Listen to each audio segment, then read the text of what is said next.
സംഖ്യാപുസ്തകം 14 അധ്യായം നമുക്ക് ധ്യാനിക്കാം. ഈ അധ്യായത്തിൽ 45 വാക്യങ്ങളാണ് കാണുവാൻ സാധിക്കുന്നത്. വളരെ പ്രധാനപ്പെട്ട ഒരു അധ്യായമാണിത്. ഇസ്രായേൽ മക്കളുടെ 12 ഗോത്രത്തിൽ നിന്നും 12 മൂപ്പന്മാർ 40 ദിവസം കനാൻ ദേശത്തിൽ ദക്ഷിണ ഭാഗത്തുകൂടെ എൻ്ററായിട്ട് അവർ രാജ്യത്തെ ഒറ്റുനോക്കി. അവർ ആ ദേശത്തെക്കുറിച്ചുള്ള വാർത്തകൾ ശേഖരിച്ച് തിരിച്ചു വന്നു. മോശ പറഞ്ഞതുപോലെ ആ ദേശത്തിലെ പഴവർഗ്ഗങ്ങളിൽ കുറച്ച് കൊണ്ടുവന്നു. അവരിൽ 12 പേരിൽ 10 പേർ ഈ മൂപ്പന്മാർ അവിടുത്തെ പറ്റിയുള്ള വിഷയങ്ങൾ തെറ്റായ രീതിയിൽ, അവർക്ക് ഭയം വരുന്ന രീതിയിൽ അവരോട് പറയുണ്ടായി. അവരിൽ കാലേബും അതുപോലെ തന്നെ ഹോശയ എന്ന് പറഞ്ഞാൽ യോശുവ, അവർ 2 പേർ മാത്രമാണ് പോസിറ്റീവ് റിപ്പോർട്ട് കൊടുത്തത്. ഈ വിഷയത്തെക്കുറിച്ച് 13-ാം അധ്യായത്തിൽ വളരെ ഡീപ്പായിട്ടും വളരെ വിഷയങ്ങൾ ഇതിനെക്കുറിച്ച് നമ്മൾ ധ്യാനിക്കുകയുണ്ടായി. വാർത്ത കേട്ടതിന് ശേഷം അവരുടെ റെസ്പോൺസ് എന്താണ്, അവരെങ്ങനെ പ്രതികരിച്ചു എന്നുള്ള വിഷയം നമുക്ക് ആദ്യത്തെ 9 വാക്യങ്ങളിൽ കാണുവാനായിട്ട് സാധിക്കുന്നു. ഇസ്രായേൽ മക്കളുടെ പ്രതികരണം, വാർത്ത കേട്ടപ്പോൾ അവരെങ്ങനെയാണ് അതിനെ സ്പന്ദിച്ചത്, അതവരുടെ ഹൃദയത്തിൽ ഉള്ള വിചാരങ്ങളാണ്. അവരുടെ വിശ്വാസം എന്തവരൊക്കെ ഉണ്ട് എന്നുള്ള വിഷയം കൂടെ ആ പ്രതികരണത്തിൽ നമുക്ക് മനസ്സിലാക്കുവാനായിട്ട് സാധിക്കുന്നു. 11 മുതൽ നമുക്ക് കാണുവാൻ സാധിക്കുന്നത് മോശയോട് ദൈവം സംസാരിക്കുന്നു. അവരെന്നെ കണക്ക് കൂട്ടുന്നില്ല, അവരെന്നെ അംഗീകരിക്കുന്നില്ല, എത്രമാത്രം ഞാൻ അവരെ സഹിക്കും, ഇവരെ ഞാൻ കൊന്നുകളയും, ഞാൻ കൊടുത്ത വാഗ്ദാനം നിന്റെ മക്കളിലൂടെ ഞാനത് നിവർത്തിക്കും. അങ്ങനെ ഒരു ഓഫർ ദൈവം മോശയ്ക്ക് കൊടുത്തായിട്ട് നമുക്ക് കാണുവാനായിട്ട് സാധിക്കും. മോശ അതിലേക്ക് റിപ്ലൈ ആയിട്ട് ദൈവത്തോട് എന്ത് സംസാരിച്ചു എന്ന് ചോദിച്ചാൽ, ദൈവമേ, ഈ ജനത്തെ മിസ്രൈമിൽ നിന്ന് നിന്റെ കൈബലത്തോടുകൂടെ അവിടെ നിന്ന് വിടുവിച്ച് വന്നതല്ലയോ? അവരെ കനാനിൽ കൊണ്ടെത്തിക്കുവാൻ കഴിയാത്തത് കൊണ്ട് അവരെ കൊന്നുകളയുന്നു. അങ്ങനെ ഒരു തെറ്റായ ഒരു റൂമർ ജനങ്ങളുടെ ഇടയിൽ വ്യാപിക്കും. Human tendency is such. അത് നിന്റെ നാമത്തിന് അവമാനമായതുകൊണ്ട് ഇതിനെപ്പറ്റി ആലോചിക്കുക എന്ന് മോശെ ദൈവത്തോട് സംസാരിക്കുന്നതായിട്ട് നമുക്ക് കാണുവാൻ സാധിക്കും. ദൈവത്തിന് നല്ലതുപോലെ അറിയത്തില്ലയോ? ദൈവത്തിന് നല്ലതുപോലെ അറിയാം. നമ്മൾ മനസ്സിലാക്കേണ്ട വിഷയം എന്താണെന്ന് ചോദിച്ചാൽ, ദ ആറ്റിറ്റ്യൂഡ് ഓഫ് മോസസ്. അവന്റെ ആറ്റിറ്റ്യൂഡ് എന്താണ്? ദൈവം താനെ മോശയുടെ മക്കൾക്ക് കനാൻ ദേശം മൊത്തം അവകാശമായി കൊടുക്കാമെന്ന് പറഞ്ഞപ്പോൾ ദൈവം ഇഷ്ടപ്പെട്ട് അങ്ങനെ ചെയ്യാമെന്ന് മോശയ്ക്ക് ആ ഓഫർ നൽകിയപ്പോൾ, അപ്പോൾ മോശ പറഞ്ഞത്, അങ്ങനെയല്ല, നിന്റെ നാമത്തിന് അപമാനം ഒരു വിധത്തിലും വരുവാൻ പാടില്ല. അങ്ങനെയുള്ള ആറ്റിറ്റ്യൂഡോടാണ് മോശ നിന്നത്. മോശയുടെ ആറ്റിറ്റ്യൂഡ് ഇങ്ങനെയാണ്. ഇസ്രായേൽ മക്കളുടെ ആറ്റിറ്റ്യൂഡ് എങ്ങനെയാണെന്ന് നമ്മൾ മനസ്സിലാക്കേണ്ടതിന് വേണ്ടിയാണ് ഈ സന്ദർഭം അവിടെ വിവരിച്ചിരിക്കുന്നത്. അപ്പോൾ ദൈവത്തിന്റെ മറുപടി, ഭൂമിയെല്ലാം യഹോവയുടെ തേജസ് കൊണ്ട് നിറഞ്ഞിരിക്കും. എന്റെ തേജസ് മിസ്രൈമിലും മരുഭൂമിയിലും വെച്ച് ഞാൻ ചെയ്ത അടയാളങ്ങൾ കണ്ടുള്ള പുരുഷന്മാരെല്ലാവരും ഇപ്പോൾ 10 പ്രാവശ്യം യഹോവയുടെ തേജസ് ഭൂമി ഒത്തേയും നിറഞ്ഞിരിക്കുന്നു എന്ന് പറഞ്ഞു. എന്റെ മഹിമ കണ്ടിട്ടുള്ള പുരുഷന്മാർ എല്ലാവരും ഇപ്പോൾ 10 പ്രാവശ്യം എന്നെ പരീക്ഷിക്കുകയും എന്റെ വാക്ക് കൂട്ടാക്കാതിരിക്കുകയും ചെയ്തതുകൊണ്ട് അവരുടെ പിതാക്കന്മാരോട് സത്യം ചെയ്തിട്ടുള്ള ദേശം അവർ കാണുകയില്ല. എന്നെ നിരസിച്ചവർ ആരും അത് കാണുകയില്ല. എന്റെ ദാസനായ കാലേബും യോശുവ മാത്രമേ അവിടെ പ്രവേശിക്കുകയുള്ളൂ. അതുകൊണ്ട് നിങ്ങൾ നാളെ ചെങ്കടലിലേക്കുള്ള വഴിയായി മരുഭൂമിയിലേക്ക് മടങ്ങിപ്പോകുവീൻ എന്ന് പറഞ്ഞു. Kadesh Barnea, the south west part of Canaan. Kadesh Barnea is the border for Canaan. It was in south west part. തെക്കു ഭാഗത്തുള്ള അതിരാണ്. കാദേശ് ബർണിയയിലേക്ക് വെറും 11 ദിവസത്തെ യാത്ര മാത്രമാണ്. They are about to reach Canaan എന്ന് പറഞ്ഞാൽ ഒറ്റുനോക്കിയാൽ അവിടെ പോയി വന്നു, അത്രയും ദൂരമേ ഉള്ളൂ. They were about to enter Canaan. They reached almost Canaan, means they finished their journey. Almost they finished their journey. Just അകത്തോട്ട് പ്രവേശിക്കണം, അത്രമാത്രമേ ഉള്ളൂ. ആ സന്ദർഭത്തിലാണ്, ആ സമയത്താണ് ദൈവം അവർക്ക് പറഞ്ഞ വാക്കിനെ ത്യജിക്കുകയും അവർ അവിശ്വാസികളായി തീരുകയും ദൈവത്തിന്റെ കോപം അവരുടെ മേൽ വരികയും ചെയ്തത്. അവർ ദൈവത്തെ അംഗീകരിക്കാത്തത് കൊണ്ട്, അവന്റെ വാക്കുകൾ അംഗീകരിക്കാത്തത് കൊണ്ട് അവർ കനാനിൽ പ്രവേശിക്കുവാൻ സാധിക്കാതെ പോയി. ദൈവത്തിന്റെ ആഗ്രഹം അത് ദൈവത്തിന്റെ നീതി അനുസരിച്ചാണ്. അവർ കനാനിൽ ചെല്ലുക എന്നുള്ളതാണ് ദൈവത്തിന്റെ ആഗ്രഹം. ജനങ്ങളുടെയൊക്കെ അവിശ്വാസം കൊണ്ട് ദൈവം കൊടുക്കാമെന്ന് പറഞ്ഞ് ആ പാലും തേനും ഒഴുകുന്ന ദേശത്തേക്ക് പ്രവേശിക്കുവാൻ അവർക്ക് ഇഷ്ടമില്ലാതെ പോയി. അവിടെ ചെല്ലുവാനായിട്ട് അവർ തിരസ്കരിച്ചു. അത് മാത്രമല്ല, അവരുടെ മക്കളെല്ലാം മരിച്ചു പോകും, എല്ലാവരും മരിച്ചു പോകും എന്നവർ പറയുകയുണ്ടായി. അല്ല എങ്കിൽ തങ്ങളുടെ മക്കൾ അടിമകളായി തീരും, അതാണ് അവരുടെ ഫ്യൂച്ചർ. ഒരുപക്ഷെ ഞങ്ങൾ അവിടെ പോവുകയാണെങ്കിൽ അവിടുത്തെ ജനങ്ങൾ ഞങ്ങളെ കൊല്ലുകയും കുഞ്ഞുങ്ങളെ അടിമകളാക്കി തീർക്കുകയും ചെയ്യും എന്നവർ നിരൂപിച്ചു. അവർ ഞങ്ങളെ കൊന്നുകളയും, ഞങ്ങളുടെ ഭാര്യമാരെ അവർ എടുക്കും, കുഞ്ഞുങ്ങളെ അവർ അടിമകളായി പിടിച്ചുകൊണ്ട് പോകും. കനാൻ നിങ്ങൾക്ക് നല്ലതാണ് എന്ന് ദൈവം പറഞ്ഞിട്ടും, കനാൻ ദേശം നല്ലതാണ് എന്ന് ദൈവം പറഞ്ഞാലും ഞങ്ങൾക്ക് മിസ്രൈമാണ് നല്ലതെന്ന് അവർ പറയുന്നു. അതുകൊണ്ട് ഞങ്ങൾക്ക് ഒരു ലീഡറിനെ തെരഞ്ഞെടുത്തുകൊണ്ട് ഞങ്ങൾ തിരിച്ചു പോകുന്നു. അങ്ങനെ ഒരു ആലോചന അവർക്കുണ്ടായി. അതുകൊണ്ട് അവരോട് മരുഭൂമിയിലേക്ക് തിരിച്ചു പോയിക്കൊള്ളുക എന്ന് ദൈവം പറഞ്ഞു. വീണ്ടും 26 മുതൽ ദൈവം മോശയോട് സംസാരിക്കുന്നതായിട്ട് കാണുന്നു. കാലേബും യോശുവയും അല്ലാതെ മറ്റുള്ളവരെല്ലാം ഈ മരുഭൂമിയിൽ നശിച്ചു പോകും. ഞങ്ങളുടെ മക്കളെ അടിമയാക്കുമെന്ന് പറഞ്ഞ ആ പിള്ളേർ അവർ കനാൻ ദേശത്ത് പ്രവേശിക്കും. 40 ദിവസം നിങ്ങൾ ഒറ്റുനോക്കിയത് കൊണ്ട് 40 വർഷം ഒരു വർഷത്തിന് ഒരു ദിവസം വെച്ച് അവർ യാത്ര ചെയ്ത് ആ യാത്രയിൽ അവർ മരിച്ചു പോകും. അവിടെ ശവങ്ങൾ മരുഭൂമിയിൽ വീണ് ദ്രവിച്ചു പോകും. അതുകൊണ്ട് അവരെ തിരിച്ച് ഞാൻ മരുഭൂമിയിലേക്ക് അയക്കുന്നു. യോശുവയും കാലേബും മാത്രമേ ജീവിക്കുകയുള്ളൂ എന്ന് പറഞ്ഞു. ദൈവത്തിന്റെ കോപം 12 പേരിൽ 10 പേരുടെ മേൽ വന്നു. അവർ മരുഭൂമിയിൽ മരിച്ചുപോയി. കാലേബും യോശുവയും മാത്രം ജീവിച്ചിരുന്നു, കനാനിൽ ചേർന്നു. ഇത് 36 മുതൽ 39 വരെയുള്ള വാക്യങ്ങളാണ് നമുക്ക് കാണുവാനായിട്ട് സാധിക്കുന്നത്. മോശെ ഇസ്രായേൽ മക്കളോട് ആ വർത്തമാനം പറഞ്ഞപ്പോൾ അവർ വളരെ ദുഃഖിച്ച് കരഞ്ഞു. ഇങ്ങനെയുള്ള ദൈവത്തിന്റെ വാക്കുകൾ അവർ കേട്ടപ്പോൾ അല്ല, ഞങ്ങൾ പോയിക്കൊള്ളാം, കനാനിലേക്ക് പോയിക്കൊള്ളാം എന്ന് പറഞ്ഞു. പോകണ്ട എന്ന് ദൈവം പറഞ്ഞതിന് ശേഷം പോകാമെന്ന് പറഞ്ഞ് വീണ്ടും അതെന്തിനാണ് തെറ്റ് ചെയ്യുന്നത്? ദൈവം പറഞ്ഞ പോലെ തിരിച്ചു പോവുകയാണെങ്കിൽ ആ 40 വർഷം മരുഭൂമിയിൽ ആയാലും വസിക്കാം. നിങ്ങൾ പോകരുത്, ദൈവം നമ്മോട് കൂടെ ഇല്ലാത്തത് കൊണ്ട് ശത്രുക്കൾ നമ്മളെ കൊന്നുകളയും എന്ന് പറഞ്ഞു.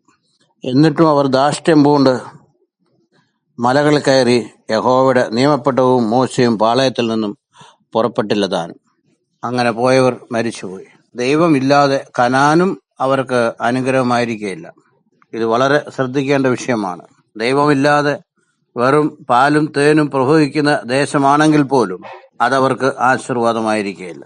ദൈവമുള്ളപ്പോൾ മാത്രമേ എത്ര ശ്രേഷ്ഠമായതാണെങ്കിലും അത് ശ്രേഷ്ഠമായതായിട്ട് ഉണ്ടായിരിക്കുകയുള്ളൂ. ദൈവമില്ലാതെ ശ്രേഷ്ഠമായത് ഒരിക്കലും ശ്രേഷ്ഠമായത് കാണുകയില്ല.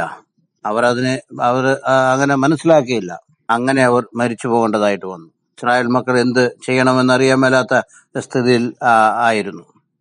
അവരുടെ അവിശ്വാസം മൂലം, ദൈവത്തെ അവർ ഉപേക്ഷിച്ചത് മൂലവും, ദൈവത്തിന്റെ ആജ്ഞ അവർ അംഗീകരിച്ചില്ലായിരുന്നത് കൊണ്ടും, അവർ ദൈവത്തിന് വിരോധമായി പിറുപിറുത്തത് കൊണ്ടും, അവരിലുണ്ടായിരുന്ന അവിശ്വാസം അനുസരിച്ചും ദൈവത്തിന് വിരോധമായിട്ട് സംസാരിച്ചത് കൊണ്ടും അവർ മരുഭൂമിയിലേക്ക് തിരിച്ചു പോകേണ്ടതായിട്ട് വന്നു.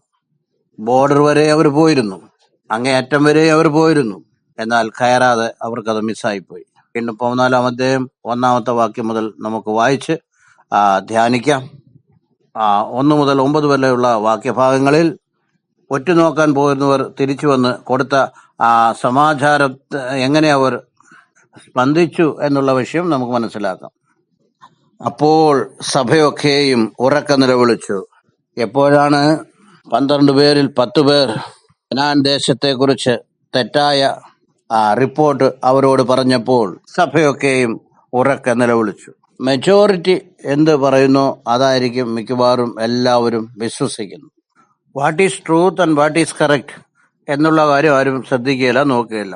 അധികം ആൾക്കാർ എന്താണ് പറയുന്നത്, എന്താണ് സെലക്ട് ചെയ്യുന്നത്, അതായിരിക്കും നല്ലതെന്ന് എല്ലാവരും ചിന്തിക്കും. ഈ കാലത്ത് ഡെമോക്രാറ്റിക് കൺട്രീസ് അഭിവൃദ്ധി പ്രാപിക്കാതിരിക്കുവാനായിട്ട്, അതുപോലെ തന്നെ അവർ പുറകോട്ട് പോകണ എനിക്ക് കാരണം എന്നാണെന്ന് ചോദിച്ചാൽ, പരിപക്വത ഇല്ലാത്ത മജോറിറ്റിക്കാരുടെ വോട്ട്, അതാണ് കാരണം. അവർക്കറിയത്തില്ല ആരെയാണ് ഇലക്ട് ചെയ്യേണ്ടത്, ആരെക്കാരന് വോട്ടിട്ട് ജയിപ്പിക്കേണ്ടത്. പോളിസീസ് മനസ്സിലാക്കാൻ സാധിക്കാത്തവർ അവർ വോട്ട് ഇടും. അതുകൊണ്ട് എന്താണ് സംഭവിക്കുന്നത് എന്ന് ചോദിച്ചാൽ, ഈ പോളിസികൾ അറിയാവുന്നതില്ലാത്തവർ വോട്ടിടുമ്പോൾ സംഭവിക്കുന്നതിനാണെന്ന് ചോദിച്ചാൽ, കണ്ടീഷൻസ് എല്ലാം വീക്കായി പോകും. അതെ, ഒരു വീക്കൻഡ് കണ്ടീഷനിലേക്ക് വരും. ഗവൺമെന്റ്, അതെ, സ്റ്റേറ്റ് നടത്തുവാനായിട്ട് ശരിയായ അനുഭവം ഇല്ലാത്തവർ, ജ്ഞാനമില്ലാത്തവർ, ഇങ്ങനെയുള്ളവർ ജനങ്ങൾ ചെയ്ത വോട്ട് മൂലം അവർ ജയിക്കും. ഡെമോക്രസിയിലോ ഉള്ള ഒരു ഡിസഡ്വാൻറ്റേജസ് ആണ് ഇത്. അവിടെ കൂടെ ഇത് തന്നെയാണ് സംഭവിച്ചത്. 12 പേർ പോയി, അതിൽ 10 പേർ കൊണ്ടുവന്ന ന്യൂസ് ഏകദേശം 84% അവർ വിരോധമായിട്ട് സാക്ഷ്യം പറഞ്ഞു. അപ്പോൾ കാലേബും യോശുവയും പറഞ്ഞ കാര്യം വിശ്വസിക്കുമോ, അതോ മറ്റു 10 പേർ പറഞ്ഞ കാര്യം വിശ്വസിക്കുമോ? ഏതാണ് ജനങ്ങൾ എടുക്കുന്നത്?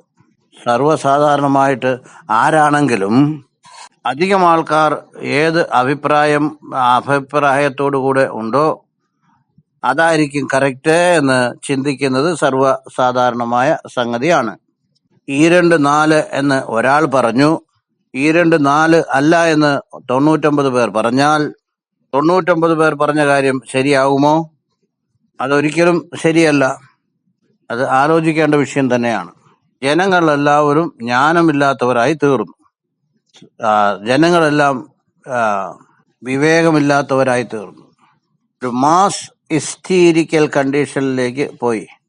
ഒരു സംശയമില്ല, ഞങ്ങൾ നശിക്കാൻ പോവുകയാണ്, ഞങ്ങൾ നശിച്ചു പോകും, ഞങ്ങളുടെ മക്കളെല്ലാവരും നശിച്ചു പോകും, അവരെല്ലാം അടിമകളായി തീരും, അവരെല്ലാവരും കൊള്ളയടിക്കപ്പെടും, അവർ കൊള്ളയായി തീരും, അവർക്ക് ദാസന്മാരായി തീരും.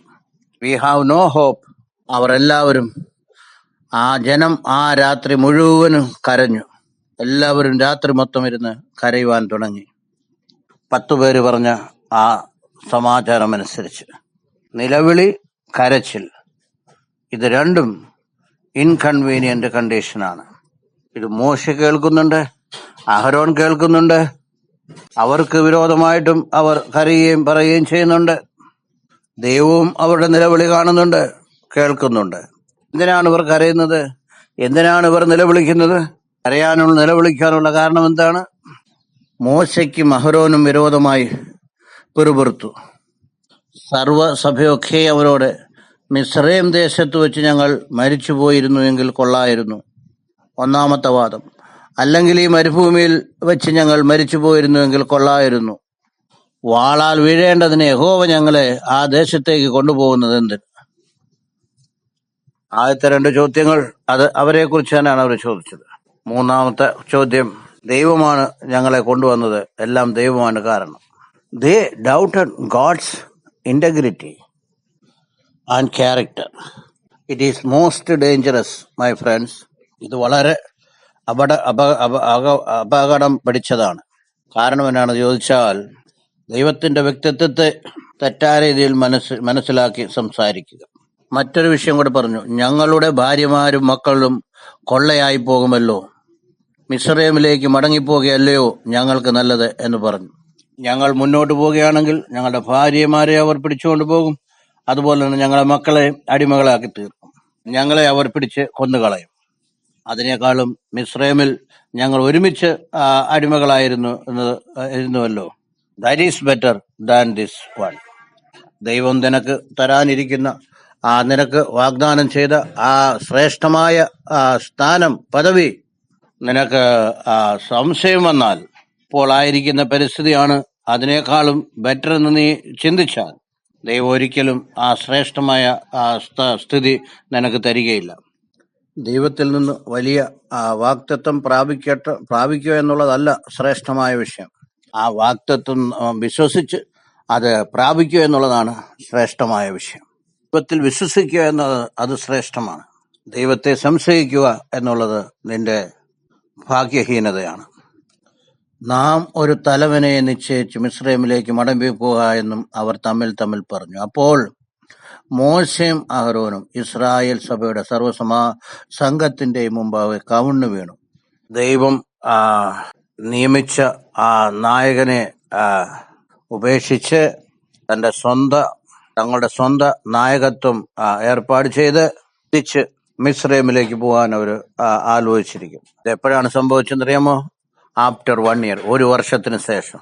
1 വർഷത്തിൽ മേലായി അവർ മിസ്രൈം ഉപേക്ഷിച്ച് വന്നിട്ട് 1 വർഷത്തിൽ മേലായി. വീണ്ടും ഒരു നായകനെ നിയമിച്ചുകൊണ്ട് തിരിച്ചു പോകാനായിട്ട് തീരുമാനിക്കുന്നു. അതേ വഴിക്ക് തന്നെ തിരിച്ചു പോകാമെന്ന് തീരുമാനിച്ചു. മിസ്രൈമിലേക്ക് കൊണ്ടുപോകാനായിട്ട് ഉള്ളവരുണ്ട്, അവരെ ഫോളോ ആവാം എന്ന് ചിന്തിച്ചു. ദൈവത്തിന് വിപരീതമായിട്ട് ഒരു നായകനെ തിരഞ്ഞെടുക്കുവാനായിട്ട് അവർ ചിന്തിച്ചു. ഒരു വിഷയം ഞാൻ നിങ്ങളോട് പറയാം. പ്രപഞ്ചം കൂടെ ദൈവത്തിന് വിരോധമായ ഒരു നായകനെ തിരഞ്ഞെടുക്കുവാൻ പോകുന്നു. പറയുന്ന വിഷയങ്ങൾ ശരിയായ രീതിയിൽ മനസ്സിലാക്കിക്കൊള്ളുക. പ്രപഞ്ചം ദൈവത്തിന് വിരോധമായ ഒരു ഭരണകർത്താവിനെ തിരഞ്ഞെടുക്കുന്നു, ഒരാളെ തിരഞ്ഞെടുക്കുന്നു. അവന്റെ പേര് ആന്റി ക്രൈസ്റ്റ്, എതിർ ക്രിസ്തു. This Antichrist and Christ both will reveal at the same time. കർത്താവായ യേശുക്രിസ്തുവിന്റെ രണ്ടാമത്തെ വരവിൽ മധ്യാകാശത്തിൽ ഒരു ക്ഷണത്തിൽ വരുമ്പോൾ ആന്റി ക്രൈസ്റ്റും എതിർ ക്രിസ്തുവും ഒരു ക്ഷണത്തിൽ ഈ ലോകത്തിൽ പരിപാലനത്തിലേക്ക് വന്നിരിക്കും. മധ്യാകാശത്തിലേക്ക് സഭ എടുക്കപ്പെടും. ഭൂമിയിൽ പുരുഷൻ പ്രത്യക്ഷമാകും. He will take in charge of the world leadership. People always look for the leaders who they wanted, not the leaders who are provided by God. That is the sad thing in the world.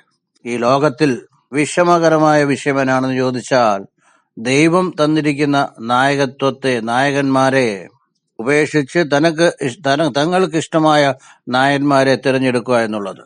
അതുകൊണ്ടാണ് ശമൂവേലിന്റെ സമയത്ത് ദൈവത്തെ ഉപേക്ഷിച്ച് മനുഷ്യ രാജാവിനെ തിരഞ്ഞെടുത്തതായിട്ട് നമുക്ക് കാണുവാനായിട്ട് സാധിക്കുന്നത്. രാജാക്കന്മാരുടെ പുസ്തകം മൊത്തം നമ്മൾ നോക്കുകയാണെങ്കിൽ ഇസ്രായേൽ എടുത്ത ആ ഒരു തെറ്റായ തീരുമാനം കൊണ്ട് എന്തുമാത്രം ദോഷങ്ങൾ അവരുടെ ജീവിതത്തിൽ വന്നു എന്നുള്ള വിഷയം നമ്മൾ മനസ്സിലാക്കണം. രാജാക്കന്മാരുടെ പുസ്തകങ്ങളും ദൈവത്താന്ത പുസ്തകങ്ങളും നമ്മൾ വായിക്കുകയാണെങ്കിൽ അത് മനസ്സിലാക്കും. ഇവിടെയും അവർ മറ്റൊരു നായകനെ അവർ തിരഞ്ഞെടുത്ത് തിരിച്ചു പോകാമെന്ന് അവർ ചിന്തിച്ചപ്പോൾ സർവ ജനങ്ങൾക്ക് മുമ്പിൽ ഇസ്രായേൽ സഭയുടെ സർവസംഘത്തിന്റെ മുമ്പാകെ കവിണ്ണു വീണ യഥാർത്ഥമായ നായകന്മാർ മോശയും അഹരോനും. We are not the lords but we are the servant. സർവസഭയും മോശയുടെ മുമ്പിൽ കവിണ്ണു വീണാൽ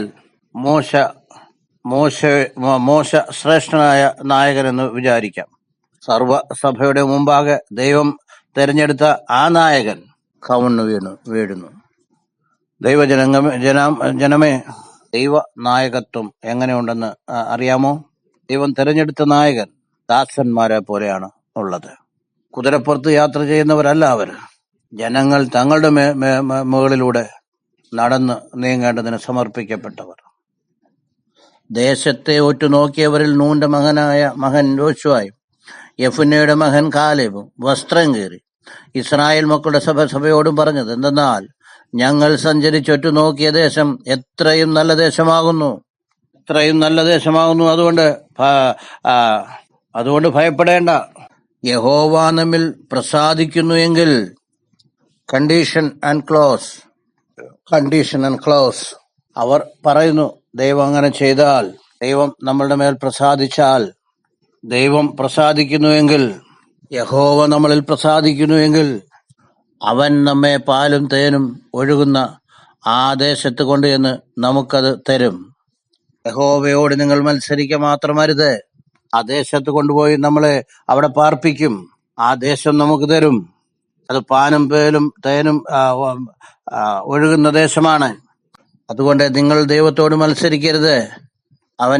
അവനെ പ്രസാദിപ്പിക്കുക മാത്രം ചെയ്യുക. അവനെ സന്തോഷിപ്പിക്കുക എന്ന് പറഞ്ഞാൽ അവനെ സ്തുതിച്ച് ആരാധിക്കുക എന്നുള്ളതാണ്. അവന്റെ നാമത്തിന് മഹിമ കൊണ്ടുവരണം. യഹോവയ്ക്ക് സ്തോത്രം നൽകാം. ദൈവത്തോട് മത്സരിക്കുക, പെറുപെറുക്കുക, തിരിച്ചു പോകാമെന്ന് പറയുക, ദൈവം സന്തോഷിക്കുകയില്ല. ഒരു കണ്ടീഷൻ എബ്രായർക്ക് എഴുതിയ ലേഖനം 11:6 വായിക്കുന്നു. ദൈവത്തിന്റെ സന്നിധിയിൽ വരുന്നവർ ദൈവമുണ്ടെന്നും അവൻ സകലവും ചെയ്യുവാനായിട്ട് സമർത്ഥനെന്നും വിശ്വസിക്കേണ്ടതാകുന്നു. വിശ്വാസമില്ലാതെ ദൈവത്തെ സന്തോഷിപ്പിക്കുന്ന പ്രയാസമാണ്. ഇതിൽ വിശ്വസിക്കാതെ ദൈവത്തെ ഒരിക്കലും സന്തോഷിപ്പിക്കുവാനായിട്ട് സാധിക്കില്ല. ഇതിൽ വിശ്വസിക്കുന്നുവെങ്കിൽ, ദൈവത്തെ സന്തോഷിപ്പിക്കുന്നുവെങ്കിൽ, ദൈവം നിങ്ങളെ അവിടെ കൊണ്ടുപോയി ആ ദേശം നമുക്ക് തരും. നിന്നെ കൊണ്ടുപോകുന്നവനവനാണ്, ആ ദേശം നിനക്ക് തരുന്നവനവനാണ്. Trust him, believe him, don't doubt him. അതാണ് യോശുവയും കാലേബും പറഞ്ഞത്. 9-ാമത്തെ വാക്യം, ആ ദേശത്തിലെ ജനത്തെ ഭയപ്പെടരുത്, അവർ നമുക്ക് ഇരയായിത്തീരും. This is the attitude of lion attitude എന്ന് പറഞ്ഞാൽ എന്നാണെന്ന് അറിയാമോ? തന്നേക്കാൾ ബലമുള്ള ഹിപ്പോപ്പൊട്ടാമസ്, തന്നേക്കാൾ ബലമുള്ള ആന, തന്നേക്കാളും ഉയരവും നീളമുള്ള ജിറാഫ്, തന്നേക്കാളും വിവേകമുള്ള കുറുക്കൻ, സിംഹം എപ്പോഴും തന്നേക്കാളും ബലമുള്ള, ശക്തിയുള്ള, നീളമുള്ള, ഉയരമുള്ള, ജ്ഞാനമുള്ള മൃഗങ്ങളെ കാണുമ്പോൾ എന്നാ ചിന്തിക്കുമെന്നറിയാമോ? ഇറ്റ്സ് മൈ ലഞ്ച്, ഇതെന്റെ ഇരയാണ്, എന്റെ ഭക്ഷണമാണ് എന്ന് ചിന്തിക്കും. അല്ലാതെ അവർ എന്നെ ഉപദ്രവിക്കുമെന്ന് ഒരിക്കലും സിംഹം ചിന്തിക്കുകയില്ല. പുറമേയുള്ള ആഹാരം കണ്ടിട്ട്, ആ രൂപം കണ്ടിട്ട് യഥാർത്ഥമായ ദൈവവിശ്വാസി ഒരിക്കലും പേടിക്കുകയില്ല, ഭയപ്പെടുകയില്ല. അവർ നിങ്ങൾക്ക് ഇരയായിത്തീരും. അവരെ കുറിച്ച് ഭയപ്പെടേണ്ട കാര്യമില്ല. ദൈവം അവരെ നമ്മുടെ കയ്യിൽ ഏൽപ്പിക്കും. ദേ സിംപിളി ബിക്കം അവർ ലഞ്ച്, അവർ ഫുഡ്. അവരെ തിന്നാൻ പറ്റുമെങ്കിൽ തീർച്ചയായിട്ടും തിന്നാൻ സാധിക്കും. എന്താ ഈസി ആയിട്ട് അവർ പറയുന്നു, അവരുടെ മേൽ വിജയം ഈസി ആയിട്ട് പ്രാപിക്കാം. അവർ നമ്മെ ജയിക്കുകയില്ല. ആ ദേശത്തിലെ ജനത്തെ ഭയപ്പെടരുത്, അവർ നമുക്ക് ഇരയാകുന്നു. അവരുടെ ശരണം പോയിരിക്കുന്നു. നമ്മോടുകൂടെ യഹോവയുള്ളത് കൊണ്ട് അവരെ ഭയപ്പെടരുത്. യോശുവയും കാലേബും പറയുന്നു, യഹോവ നമ്മോട് കൂടെ ഉള്ളത് കൊണ്ട് അവരെ നാം ഭയപ്പെടേണ്ട ആവശ്യമില്ല. This is the statement applies for all the conditions of our life. మన ജീവിതത്തിലും എല്ലാ സന്ദർഭങ്ങളിലും എല്ലാ വിഷയങ്ങളിലും ഈ സ്റ്റേറ്റ്മെന്റ് വളരെ ഉപയോഗപ്പെടുന്നതാണ്. എൻ്റെ വേലയിൽ, എൻ്റെ പരിചര്യയിലുള്ള സാമ്പത്തികമായ ബുദ്ധിമുട്ടുകളെ കുറിച്ച് ഞാൻ ഭയപ്പെടേണ്ട കാര്യമില്ല. കാരണം എന്നാണെന്ന് ചോദിച്ചാൽ, ദൈവം എൻ്റെ കൂടെയുണ്ട്. എൻ്റെ സാമ്പത്തിക വിഷയങ്ങളിൽ ഞാൻ ഭയപ്പെടുകയില്ല. യഹോവ എന്നോട് കൂടെയുണ്ട്. എൻ്റെ ടെക്നിക്കൽ പ്രശ്നങ്ങൾക്കും ഞാൻ ഭയപ്പെടേണ്ട കാര്യമില്ല. യഹോവ എൻ്റെ കൂടെയുണ്ട്. എൻ്റെ വേലയുമായിട്ട് ബന്ധപ്പെട്ട എല്ലാ പ്രയാസങ്ങളും ദൈവം എന്നോട് കൂടെയുണ്ട്. എൻ്റെ ആരോഗ്യ വിഷയങ്ങൾ ഓർത്ത് ഞാൻ ഭയപ്പെടാറില്ല. കുടുംബ വിഷയങ്ങൾ ഓർത്ത് ഭയപ്പെടേണ്ട ആവശ്യമില്ല. എൻ്റെ സാമാജികമായ സ്ഥിതിയെ അനുസരിച്ച് ഞാൻ ഭയപ്പെടുകയില്ല. കാരണം ദൈവം എന്നോട് കൂടെയുണ്ട്. യഹോവ എന്നോട് കൂടെയുണ്ട്. യഹോവ എന്നോട് കൂടെയുണ്ട്. എനിക്ക് ഭയമില്ല. നിനക്ക് ഭയം ഉണ്ടാകുവാൻ പാടില്ല. നിങ്ങൾ ആരും ഭയപ്പെടരുത്. യഹോവ നമ്മോട് കൂടെയുണ്ട്. ഇന്നലെ ഒരു ദൈവസാസനോട് ഞാൻ സംസാരിക്കുകയായിരുന്നു. The budget for all my ministry was already released. Not yet to be released, but it is already released. അത് എപ്പോഴോ ദൈവം അറേഞ്ച് ചെയ്തിരിക്കുകയാണ്. ഞാൻ പണി പ്രാരംഭിച്ച് അത് റിസീവ് ചെയ്തുകൊണ്ട് മുന്നോട്ട് പോവുകയാണ്. That is the greatness in the promise of God. ദൈവത്തിന്റെ വാഗ്ദത്തത്തിൽ സാങ്ഷനിങ് ഓർഡർ മാത്രമല്ല, ഇഷ്യൂയിങ് ഓർഡർ കൂടെ ഉണ്ട്. അപ്പോയിന്റ്മെന്റ് ലെറ്ററിനോടുകൂടെ സാലറി പെർമിഷനും ഉള്ള ലെറ്റർ തന്നിരിക്കുകയാണ്. ജീവിതത്തിൽ ആവശ്യമായത് ദൈവം തരും. നിന്റെ വേലയാണെങ്കിലും, നിന്റെ വ്യക്തിപരമായ ആവശ്യങ്ങളാണെങ്കിലും, നിന്റെ ഭാവി ആവശ്യങ്ങളാണെങ്കിലും എല്ലാം ദൈവത്തിൽ നിന്നാണ്, എല്ലാം ദൈവം തന്നെയാണ്. നിന്റെ ദൈവമാണ് നിന്നെ പോഷിപ്പിക്കുന്നത്, നിന്റെ ദൈവമാണ് നിന്നെ സംരക്ഷിക്കുന്നത്, നിന്നെ ഉരുവാക്കിയത് ഞാനാണ് എന്ന് ദൈവത്തിന്റെ വചനത്തിൽ നാം വായിക്കുന്നു. നിന്നെ തൊടുന്നവൻ ദൈവത്തിന്റെ കൃഷ്ണമണിയെ തൊടുന്നത് പോലെയാണ്. അതുകൊണ്ട് ഒരു ക്രിസ്ത്യാനി ഭയപ്പെടേണ്ട ആവശ്യം ഇല്ല.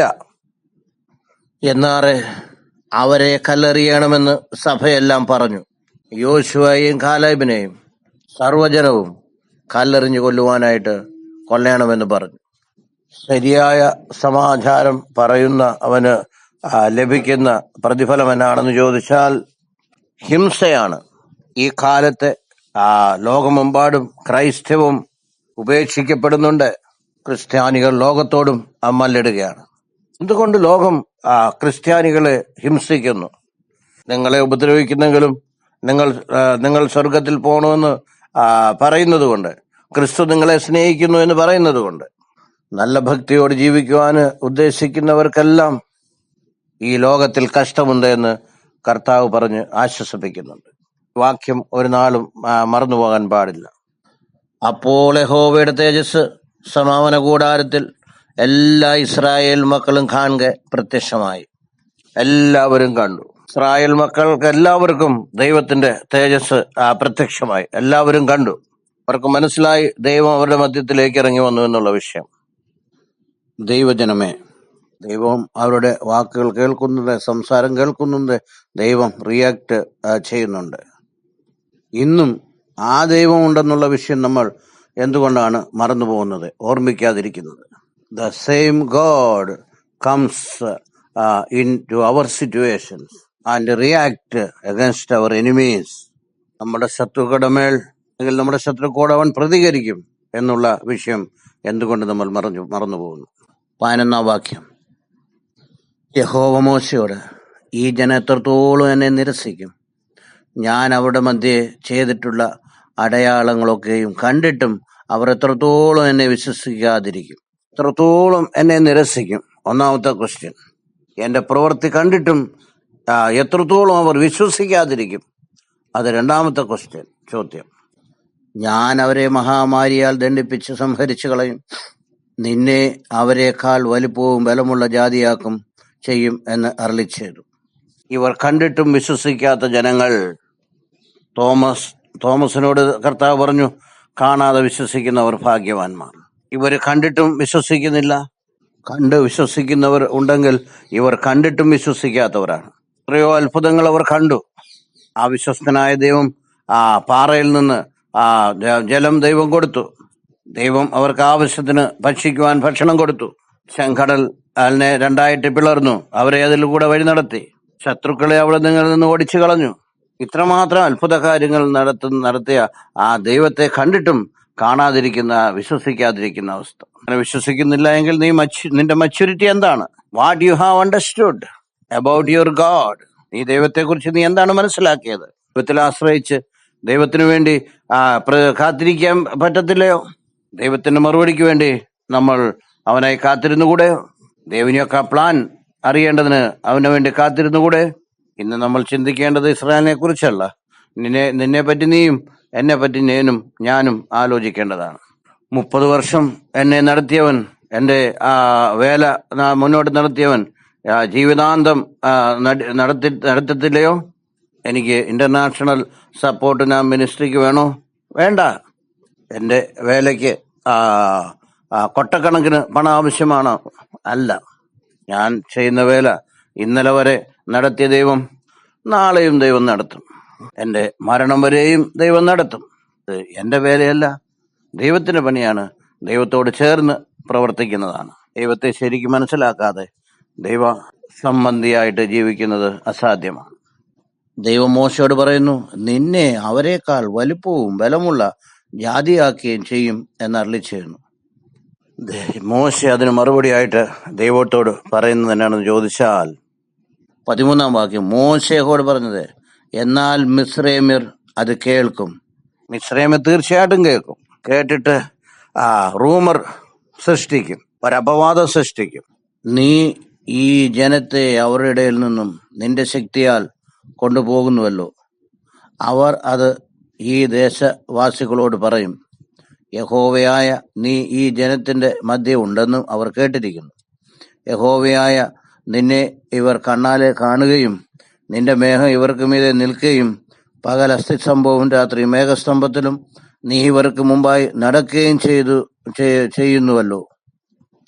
നീ ഇപ്പോൾ ഈ ജനത്തെയൊക്കെയും ഒരൊറ്റ മനുഷ്യനെ പോലെ കൊന്നുകളഞ്ഞാൽ നിന്റെ കീർത്തി കേട്ടിരിക്കുന്ന ജാതികൾ ഈ ജനത്തോട് സത്യം ചെയ്ത ദേശത്തേക്ക് അവരെ കൊണ്ടുപോകുവാൻ യഹോവയ്ക്ക് കഴിയാതെ കൊണ്ട് അവനവരെ മരുഭൂമിയിൽ കൊന്നുകളഞ്ഞു എന്ന് പറയും.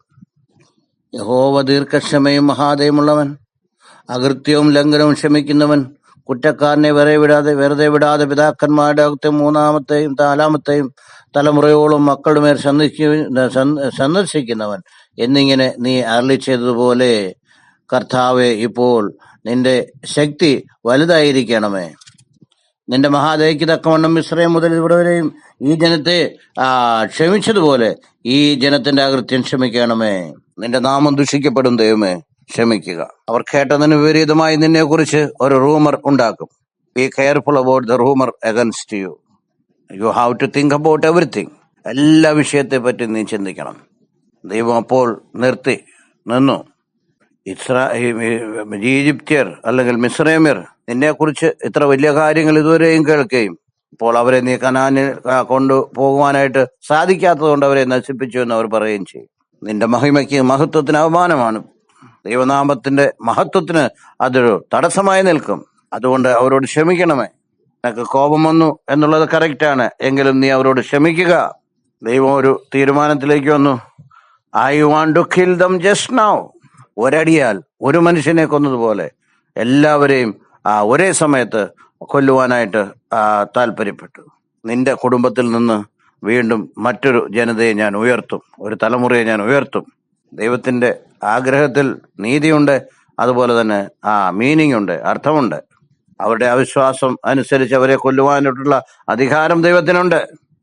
സംസാരിച്ചതനുസരിച്ച് ദൈവം പറഞ്ഞു, അതിനെ ദൈവം അരുളി ചെയ്തത്, നിന്റെ അപേക്ഷ പ്രകാരം ഞാൻ ക്ഷമിച്ചിരിക്കുന്നു.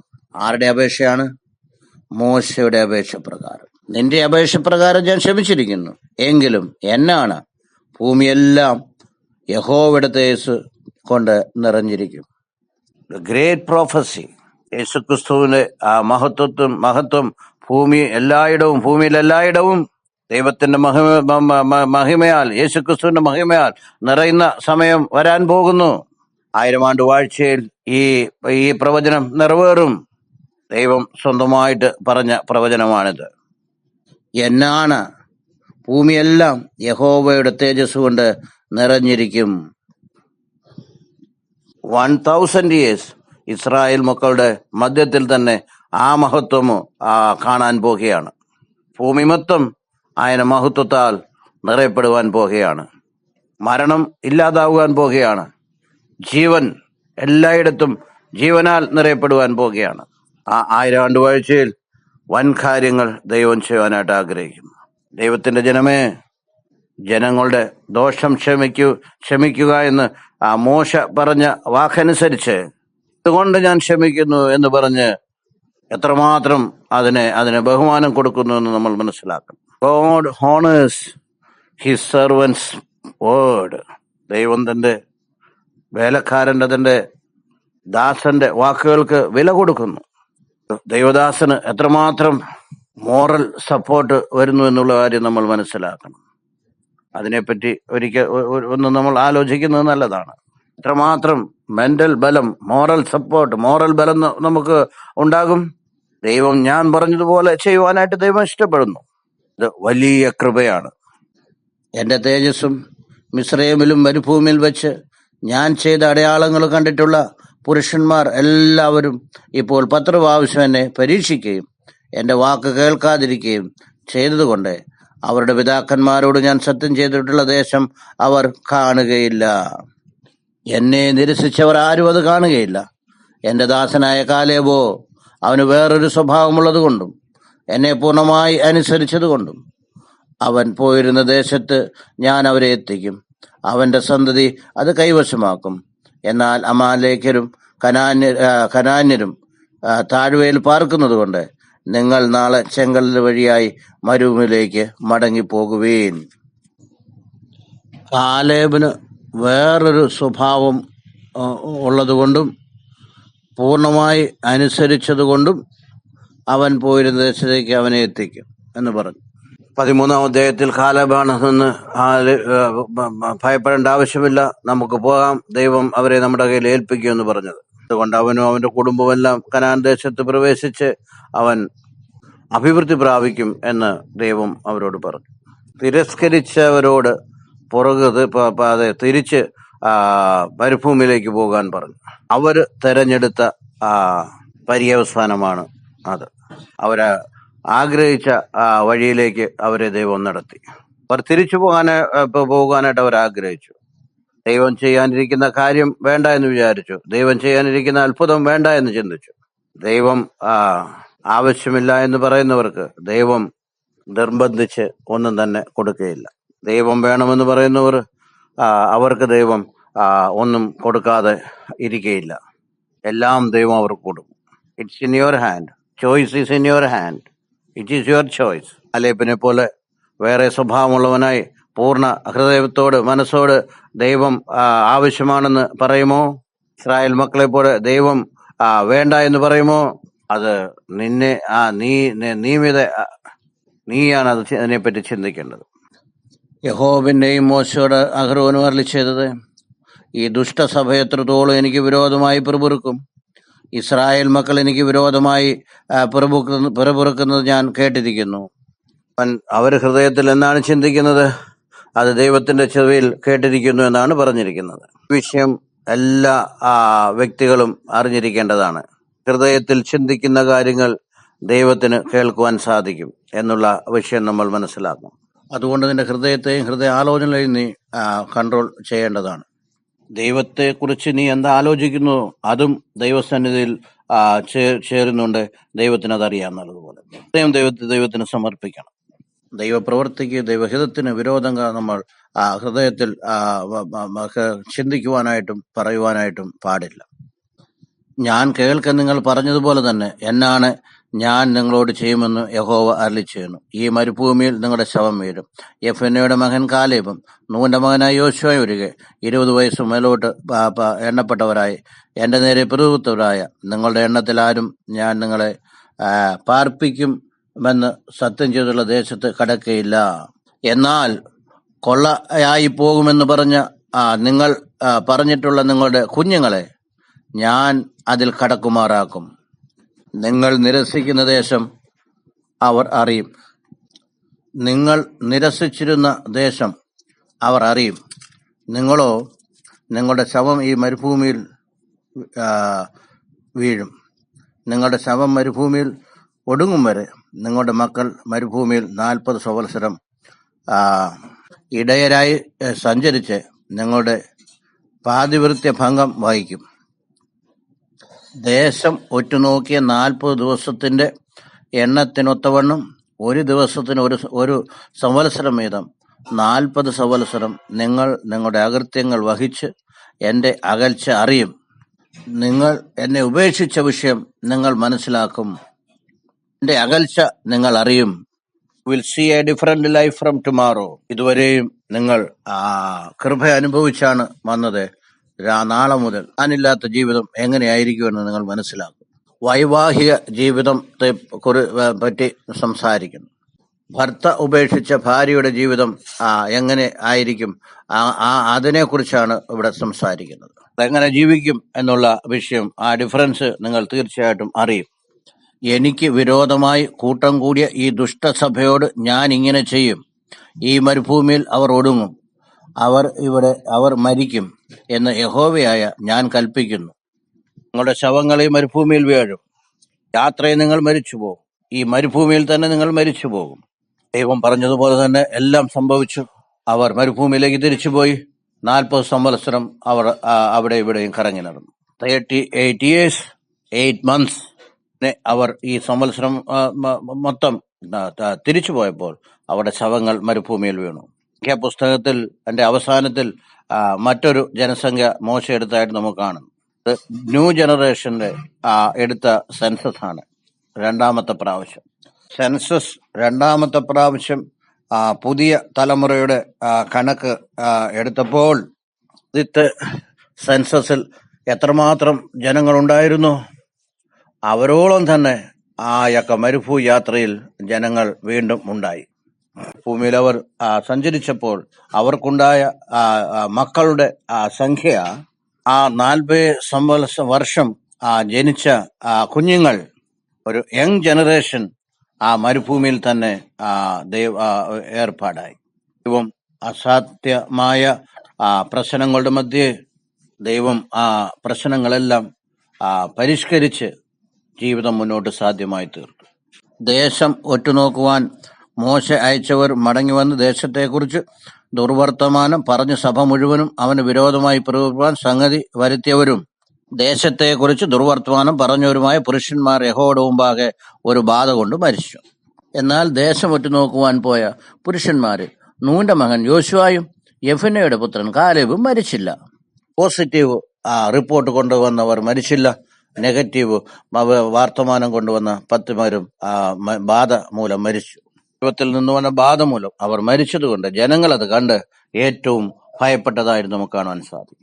പിന്നെ മോശ ഈ വാക്കുകൾ ഇസ്രായേൽ മക്കളോടൊക്കെയും പറഞ്ഞു. ജനം ഏറ്റവും ദുഃഖിച്ചു. പിറ്റേന്ന് അവർ അധികാലത്ത് എഴുന്നേറ്റിതാ, യഹോവ ഞങ്ങൾക്ക് ചൊല്ലിയിരിക്കുന്ന സ്ഥലത്തേക്ക് ഞങ്ങൾ കയറിപ്പോകുന്നു, ഞങ്ങൾ പാപം ചെയ്തു പോയി എന്ന് പറഞ്ഞ് മലമുകളിൽ കയറി. 10 പേർ മരിച്ചപ്പോൾ അവരുടെ ജീവിതത്തിൽ ഭയം വന്നു. അവർ കനാനിലേക്ക് പോകാമെന്ന് പറഞ്ഞു. ക്ഷമിക്കണം, ഞങ്ങൾ പൊക്കോളാം എന്ന് പറയുന്നു. അപ്പോൾ മോശെ, നിങ്ങൾ എന്തിനു യഹോവയുടെ കൽപ്പന ലംഘിക്കുന്നു? അത് സാധ്യമാകയില്ല. ഒരു തീരുമാനം ചെയ്തതിനു ശേഷം, ഇതിങ്ങനെ സംഭവിക്കുമെന്ന് പറഞ്ഞതിന് ശേഷം വീണ്ടും അവന് മന്ത്രിയായിരുന്ന് ആരും ഉപദേശിക്കുവാനായിട്ടില്ല. ദൈവം മാറ്റമില്ലാത്തവനാണ്. അതുകൊണ്ട് നിങ്ങൾ മുന്നോട്ടല്ല, ദൈവം പറഞ്ഞതുപോലെ നിങ്ങൾ പുറകോട്ട് പോകുകയും മുന്നോട്ട് പോകരുത്. കാരണം ദൈവം നിങ്ങളോട് കൂടെ ഇല്ല. ശത്രുക്കളാൽ തോൽപ്പിക്കാതിരിക്കേണ്ടതിന് നിങ്ങൾ കയറരുത്, യഹോവ നിങ്ങളുടെ മധ്യേ ഇല്ല. അമാലേക്കരും കനാന്യരും അവിടെ നിങ്ങളുടെ മുമ്പിലുണ്ട്. നിങ്ങൾ വാളാൽ വീഴും. നിങ്ങൾ യഹോവയെ വിട്ട് പിരിഞ്ഞിരിക്കൊണ്ട് യഹോവ നിങ്ങളുടെ കൂടെ ഉണ്ടായിരിക്കുകയില്ല എന്ന് പറഞ്ഞു. ഇതെല്ലാം ക്രിസ്ത്യൻസിനുള്ള സ്പിരിച്വൽ ലെസണാണ്. നീ ദൈവത്തെ മറക്കുന്നുവെങ്കിൽ, യേശുക്രിസ്തുവിനെ ഉപേക്ഷിക്കുന്നുവെങ്കിൽ, you will see the difference in your life. ദൈവത്തെ നിങ്ങൾ ഉപേക്ഷിച്ചുകൊണ്ട് ദൈവത്തിന്റെ സഹായം, ദൈവത്തിന്റെ സാന്നിധ്യം നിങ്ങളോട് കൂടെ ഉണ്ടായിരിക്കുകയില്ല. ദൈവത്തിന്റെ ജനമേ, നമ്മുടെ ആത്മീയ ജീവിതത്തിൽ, അതുപോലെ നമ്മുടെ പേഴ്സണൽ ജീവിതത്തിൽ, വിശ്വാസി തന്റെ ജീവിതത്തിൽ ദൈവത്തെ ഉപേക്ഷിച്ച് പോകുമ്പോൾ അവരുടെ ജീവിതത്തിൽ അതിൻ്റെതായ കോൺസിക്വൻസസ്, പരിണിത ഫലം തപ്പൻ തീർച്ചയായിട്ടും ഉണ്ടായിരിക്കും. പശ്ചാത്തപിച്ച് ദൈവത്തിന്റെ സന്നിധിയിൽ വീണ്ടും വരികയാണെങ്കിൽ വീണ്ടും അവന്റെ ലൈഫ് റീസ്റ്റോർ ആകും. ദൈവം യഥാസ്ഥാനപ്പെടുത്തും. Relationship never breaks. Fellowship break ആവും. ഫെലോഷിപ്പ് വീണ്ടും തിരികെ പുനഃസ്ഥാപിക്കട്ടും. അത് വിശ്വാസികളുടെ കർത്തവ്യമാണ്. ഫെലോഷിപ്പിന് മറല പുനഃസ്ഥാപിക്കപ്പെടട്ടും. ആ ഉത്തരവാദിത്വം വിശ്വാസികൾക്കാണുള്ളത്. പാപം ഉപേക്ഷിച്ച് പശ്ചാത്തപിക്കുകയാണെങ്കിൽ വീണ്ടും ദൈവത്തോടു കൂടെ ആ ഫെലോഷിപ്പ് വീണ്ടും പുനഃസ്ഥാപിക്കപ്പെടും. ഹാസ്വാനെ വീണ്ടും യഥാസ്ഥാനത്താക്കപ്പെടും. അത് അല്ലെങ്കിൽ നമ്മൾ അതിന്റെ കോൺസിക്വൻസസ് അനുഭവിക്കേണ്ടതായിട്ട് വരും. എന്നിട്ടും അവർ ധാർഷ്ട്യം പൂണ്ട് മലമുകളിൽ കയറി യഹോവയുടെ നിയമപ്പെട്ടവും മോശയുടെ പാളയത്തിൽ നിന്ന് പുറപ്പെട്ടില്ല താനും. എന്നാറെ മലയിൽ പാർത്തിരുന്ന അമാലേക്കരും കനാന്യരും ഇറങ്ങി വന്ന് അവരെ തോൽപ്പിച്ച് ഹോർമ വരെ അവരെ ചിഹ്നിപ്പിച്ച് ഓടിച്ചു കളഞ്ഞു. മുന്നമേ അവർ പറഞ്ഞിരുന്നു, നിങ്ങൾ പോകരുത്, അവർ നിന്നെ കൊന്നുകളയും. കാരണം എന്നാണെന്ന് ചോദിച്ചാൽ, നിയമപ്പെട്ടവും അവിടെ മധ്യത്തിലില്ല, മോശയും അവരോടുകൂടെ പോയില്ല. ദൈവം പറഞ്ഞതിന് ശേഷം മോശ ഒരു സ്റ്റെപ്പ് പോലും മുന്നോട്ട് വെക്കുകയില്ല. ധാർഷ്ട്യം പൂണ്ട് കയറിപ്പോയവർ അവരെ കൊന്നുകളഞ്ഞു. അവർ മരിച്ചുപോയി. ധാർഷ്ട്യത്തോടെ പ്രവർത്തിച്ചവർ മരിച്ചുപോയി. വിശ്വാസം ഹെൽത്തി ഫെയ്ത്ത്, ധാർഷ്ട്യം അൺഹെൽത്തി ഫെയ്ത്ത്. ഞങ്ങളുടെ ദൈവം ഞങ്ങളുടെ കൂടെ ഉണ്ടെന്ന് പറഞ്ഞ് ദൈവത്തിന് ഇഷ്ടമില്ല എങ്കിൽ, ദൈവം അയച്ചില്ല എങ്കിൽ ജീവിക്കുക കഷ്ടമാണ്.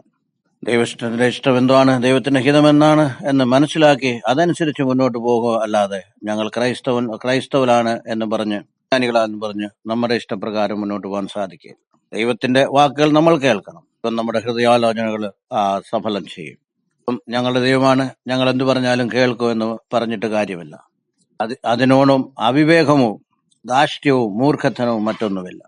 14-ാം അധ്യായം നമ്മൾക്ക് അനേക കാര്യങ്ങൾ നമ്മളെ പഠിപ്പിച്ചു. ധാർഷ്ട്യം ക്രിസ്ത്യാനികൾക്ക് നല്ലതല്ല. ദൈവം വേണ്ട എന്ന് പറയുന്നത്, അല്ലെങ്കിൽ അരുത് എന്ന് പറയുന്നത് ക്രിസ്ത്യാനി ചെയ്യുവാൻ പാടില്ല. ഇങ്ങനെ 14-ാം അധ്യായം ഇവിടെ കൊണ്ട് അവസാനിക്കുന്നു.